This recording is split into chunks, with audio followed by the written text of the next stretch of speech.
చేసి మరి మీరందరూ కూడా నిర్ణయం తీసుకోండి.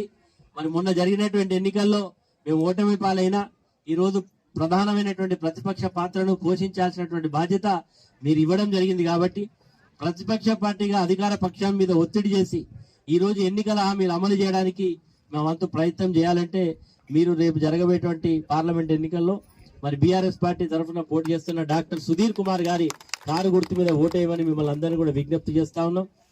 ఈ రోజు హామీలు అమలు కావడానికి మరి ఖచ్చితంగా మేము గ్యారెంటీలు అని చెప్తా ఉన్నారు, ఇంకా కొత్త కొత్త గ్యారెంటీలు చెప్తా ఉన్నారు.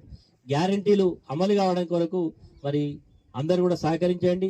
మీ అందరికీ ప్రజల పక్షాన పోరాటం చేసే శక్తిని మాకు ఇవ్వమని మిమ్మల్ని అందరినీ కూడా వినయపూర్వకంగా కోరుకుంటూ, ఇంకా చాలా ఇచ్చిళ్ళు మాటలు అవన్నీ కూడా సమయం సందర్భం వచ్చినప్పుడు మీరే అర్థం చేసుకుంటారు.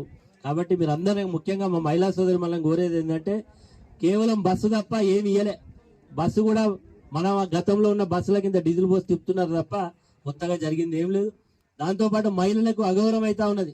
ఎందుకంటే బస్సులు ఫ్రీగా వస్తున్నాయని ఆర్టీసీ సిబ్బంది కూడా మరి మహిళల పట్ల చులకన భావంతో చూస్తూ ఉన్నారు తప్ప వేరే ఏమి కూడా జరగలేదు. కాబట్టి మీరందరూ కూడా ఒకసారి మా ఒక అవకాశం ఇవ్వమని మీ అందరికీ పేరు పేరున విజ్ఞప్తి చేస్తూ తప్పకుండా ఇస్తారని ఆశిస్తూ మీ అందరి దగ్గర సెలవు తీసుకుంటున్నాం. జై తెలంగాణ.